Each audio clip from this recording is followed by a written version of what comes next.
அட நிறுத்தப்பா நீ. அட இரு. அர்ஜென்ட் நீ வேற. யோ எத்தனை தடவையா போ பாத்ரூமு? கிளைமேட் செல்லுன்னு இருக்குதுப்பா, நான் என்ன பண்ணுறது? போ போ. இரு வர. வருது என் விலங்கு. ஏ அசோக்கு வணக்கம்ப்பா. வணக்கம்ப்பா. என்னப்பா எங்கப்பா போயிட்டு வர? அட நம்ம இந்த அரவிந்த் இருக்கார்ல, ஆமாம்மா. அவர் குழந்தைக்கு கிட்னியில் பிரச்சனையாம்ப்பா. ஐயோ. ஹாஸ்பிட்டலில் சேர்த்துருக்காங்க, அதான் போய் பார்த்துட்டு வரேன். என்னப்பா சொல்கிறேன்? அந்த பொண்ணு ஸ்கூல் தானே படிக்குது? ஆமாம். அந்த பொண்ணு ஆமாப்பா, அந்த குழந்தை ஸ்கூலுக்கு போகிறதே அந்த குழந்தை உடம்பு சரியில்லாமல் போகிறதுக்கு காரணமாக போச்சு. புரியலையேப்பா. அது அந்த குழந்தை படிக்கிற ஸ்கூலில் 1000 பசங்க படிக்கிறாங்கப்பா. ஆனால் டாய்லெட்னு பார்த்தா 10 டாய்லெட் தான் இருக்குது. குழந்தைங்களுக்கு பிரேக் டைம் 5 நிமிஷம் தான் கொடுக்குறாங்க. அந்த 5 நிமிஷத்தில் எத்தனை குழந்தைங்களால டாய்லெட் போக முடியும்? பிரேக் முடிஞ்சு லேட்டாக போனால் டீச்சர்ஸ் திட்டுறாங்க. கிளாஸுக்கு இடையில் போகிறதுக்கும் அலோவ் பண்ணுறதில்ல. நிறைய பசங்க டீச்சர்ஸ்ட்டு கேட்கறதுக்கு பயந்துக்கிட்டு கூச்சப்பட்டுக்கிட்டு யூரின் போகாமல் அடக்கி வச்சுக்கிறாங்க. இப்போ அரவிந்த் குழந்தைய எடுத்துக்கோங்க. அந்த குழந்தை காலையில் ஸ்கூலுக்கு போனால் ஈவினிங் வீட்டுக்கு வந்து தான் யூரின் போகுமாமா. அட கொடுமையே. இது அரவிந்த் குழந்தைக்கு மட்டும் இல்லை, உங்கள் குழந்தையும் ஸ்கூலில் தானே படிக்குது. ஆமாம். உங்கள் குழந்தை படிக்கிற ஸ்கூலில் எத்தனை டாய்லெட் இருக்குன்னு உங்களுக்கு தெரியுமா?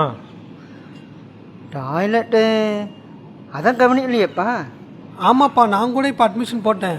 ஸ்கூலை கவனித்தேன், கிரவுண்டு லேபை கூட பார்த்தேன்ப்பா. ஆனால் டாய்லெட்டை கவனிக்க விட்டேனே. இப்படி தான்ப்பா, நம்ம ஊரில் நிறையா குழந்தைங்களுக்கு இந்த பிரச்சனை இருக்குது. இதை பற்றி அவங்க பேரண்ட்ஸ்டையோ டீச்சர்ஸ்டையோ அதிகமாக பேசுகிறதில்ல, நம்மளும் கேட்குறதில்ல. ஆனால் குழந்தைங்க இந்த மாதிரி அதிக நேரம் யூரின் அடக்கி வச்சாங்க அப்படின்னா அவங்க ஆரோக்கியம் கடுமையாக பாதிக்கப்படும். நம்ம பேரண்ட்ஸு, டீச்சர்ஸு, அப்புறம் ஸ்கூல் மேனேஜ்மெண்ட்டு இந்த பிரச்சனையை ரொம்ப சீரியஸாக எடுத்துக்கிட்டு இதுக்கு உடனடியாக நடவடிக்கை எடுக்கணும். நீ சொல்கிறது கரெக்டு தான்ப்பா. ஆனால் ஸ்கூலில் 1000 குழந்தையும் படிக்கிறாங்க, அதானே டாய்லெட்டாக கட்ட முடியும்? அட என்னப்பா, பிரேக் டைமை மாற்றி வச்சா பிரச்சனை முடிஞ்சுச்சு. ஆமாம், இப்போ ஒரு பிரச்சனை இருக்குன்னு நமக்கு தெரியுது, அதுக்கான தீர்வை நாம் தான் தேடி கண்டுபிடிக்கணும்.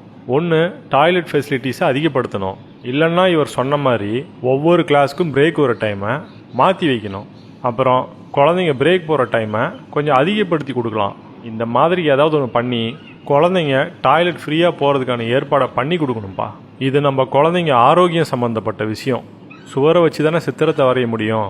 நம்ம குழந்தைங்க ஆரோக்கியமாக இருந்தால் தானே நல்லா படிக்க முடியும். சிந்தித்து பார்த்து செய்கையை மாற்று, சிறுசாயிருக்கையில் திருத்துக்கோ, தவறு சிறுசாயிருக்கையில் திருத்துக்கோ.